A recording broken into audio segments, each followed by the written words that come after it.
आर्य की जिंदगी हमेशा से आसान नहीं रही थी, लेकिन उसने कभी नहीं सोचा था कि जिस पर वह भरोसा करता है वही उसके परिवार को मिटाने की साजिश रचेगी। मीरा, जो हमेशा से उसकी परछाई बनकर उसके आसपास रही थी, जिसने हर मौके पर यह जताने की कोशिश की थी कि उसका प्यार सच्चा है, वही मीरा अब उसकी दादी पर हमला करने जा रही थी। आर्य की दादी, जिनकी दुआओं से उसका घर बसता था, जिनके आशीर्वाद से उसकी हर जीत पक्की होती थी, उन्हीं पर मीरा की नजर थी। और यह सब सिर्फ इसलिए क्योंकि दादी ने अनु को आर्य की जिंदगी की असली साथी मान लिया था। मीरा का यह जुनून, यह पागलपन अब सबके सामने आने वाला था। आर्य लगातार अनु को मनाने की कोशिश कर रहा था। उसने दिल से महसूस किया था कि अनु के बिना उसका जीवन अधूरा है। पहले वह समझ नहीं पाया था कि अनु का दर्द कितना गहरा है, लेकिन अब उसे एहसास हुआ कि उसने उसे खोकर खुद को भी खो दिया है। वह हर दिन सोचता था कि अनु को कैसे मना पाए, उसे कैसे ये यकीन दिला पाए कि उसकी मोहब्बत सच्ची है। अनु ने खुद को सख्त बना लिया था। उसके दिल में आर्य के लिए प्यार अब भी था, मगर उसके ऊपर चोट और गुस्से की परतें थीं। आर्य बार बार उसके सामने आता, उसके आगे झुकता, मगर अनु की चुप्पी सब कुछ कह देती। उसे लगता था कि अब कुछ भी हो जाए, वह आर्य को माफ नहीं कर सकती।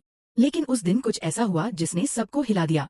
आर्य अनु के सामने बैठा और उसने इतनी लाल मिर्चें खानी शुरू कर दी कि देखने वाले भी कांप उठे। हर निवाला उसके गले से नीचे आग की तरह उतर रहा था। उसका चेहरा लाल हो गया था, आंखों से आंसू बह रहे थे, उसकी सांसें तेज हो रही थीं। अनु ने घबरा कर कहा, आर्य सर, ये क्या कर रहे हैं आप? रुक जाइए, प्लीज। लेकिन आर्य ने उसकी तरफ देखा और कहा, जब तक तुम मुझे माफ नहीं करोगी, मैं न पानी पीऊंगा न मीठा खाऊंगा। जब तक तुम कहोगी नहीं कि तुमने मुझे माफ कर दिया, मैं यही सहता रहूंगा। अनु के दिल की दीवारें धीरे धीरे टूटने लगी। उसका हाथ अनायास बढ़ा कि वह पानी का गिलास आर्य को दे सके, लेकिन आर्य ने हाथ हटा लिया। वह अपनी जिद पर अड़ा रहा। तभी अनु के माता पिता वहां आ गए। उन्होंने ये सब देखा और सन्न रह गए। उन्हें पहली बार लगा कि आर्य की अनु के लिए मोहब्बत शायद सच में बहुत गहरी है। लेकिन इस सबके बीच रघु भी मौजूद था। उसकी आंखों में आग थी। उसने ये नजारा देखा और मन ही मन कहा, तो यही वजह थी। अनु ने मुझे ठुकराया क्योंकि इसका रिश्ता आर्य से है। मेरी बेइज्जती का बदला अब सिर्फ इन दोनों से ही लिया जा सकता है। दूसरी तरफ जब अनु और आर्य साथ में छोले भटूरे खाते हैं तो यह दृश्य अनु के माता पिता देख लेते हैं। उनका दिल बैठ जाता है। उन्हें लगता है कि शायद रिश्ते का सच अब सबके सामने आना ही चाहिए। धीरे धीरे घर में बातें होने लगती हैं। शादी की चर्चा होती है। आर्य खुद भी चाहता है कि यह रिश्ता जल्दी से जल्दी शादी तक पहुंचे। और जब कोई अनु के चरित्र पर सवाल उठाता है तो आर्य का गुस्सा फूट पड़ता है। वह सबके सामने कह देता है, अनु मेरी है, मैं उससे शादी करूंगा। कोई अगर उसकी इज्जत पर सवाल उठाएगा तो उसका जवाब मुझसे लेना होगा। ये सुनते ही मीरा का दिमाग जैसे फट पड़ा। उसने खुद से कहा, नहीं, ये नहीं हो सकता। आर्य सिर्फ मेरा है। मैंने बचपन से ये सपना देखा है। मैंने अपने दिल में सिर्फ वही तस्वीर बनाई है कि मैं आर्य की दुल्हन बनूंगी। और अब अनु आकर सब छीन ले, यह मैं कभी नहीं होने दूंगी। अगर कोई मेरे रास्ते में आएगा तो उसे हटाना ही होगा, चाहे वो आर्य की दादी ही क्यों न हो। आर्य की दादी अनु से मिलती है। वह अनु के संस्कारों, उसकी ईमानदारी और उसकी सादगी से प्रभावित होती हैं।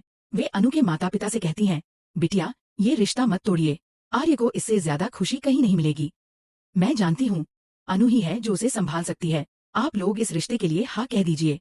मीरा ये सुनकर आग बबूला हो जाती है। उसकी आंखों में पागलपन झलकता है। वह सोचती है, तो अब ये बूढ़ी औरत भी मेरे रास्ते में आएगी। अगर दादी ने यह शादी करवाने की ठान ली तो सब खत्म हो जाएगा। मुझे इसे रोकना होगा। मुझे इसे हमेशा के लिए रास्ते से हटाना होगा। रात का समय आता है। दादी अपने कमरे में बैठकर पूजा कर रही हैं। उनकी आंखें बंद हैं, चेहरे पर शांति है। कमरे में हल्की रोशनी है। बाहर हवाएं चल रही हैं। और तभी मीरा धीरे धीरे दरवाजा खोलकर अंदर आती है। उसके हाथ में कुछ तेज चीज है। उसकी आंखें लाल हैं, होंठ कांप रहे हैं। वह दादी की तरफ बढ़ती है। जैसे ही वह हमला करने की कोशिश करती है, अनु की तेज आवाज गूंजती है, मीरा, रुको। दादी चौंक जाती हैं। आर्य भाग कर आता है और मीरा का हाथ पकड़ लेता है। उसकी आंखों में हैरानी और गुस्सा दोनों है।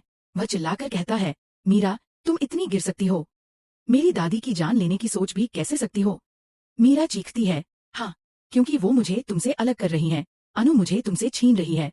मैंने बचपन से सपना देखा है कि मैं तुम्हारी दुल्हन बनूंगी, और अब कोई मुझे इससे रोक नहीं सकता। आर्य की आंखों में आंसू आ जाते हैं, लेकिन उसके शब्द बिजली की तरह गिरते हैं। मीरा, तुम्हारा ये सपना सिर्फ एक पागलपन है।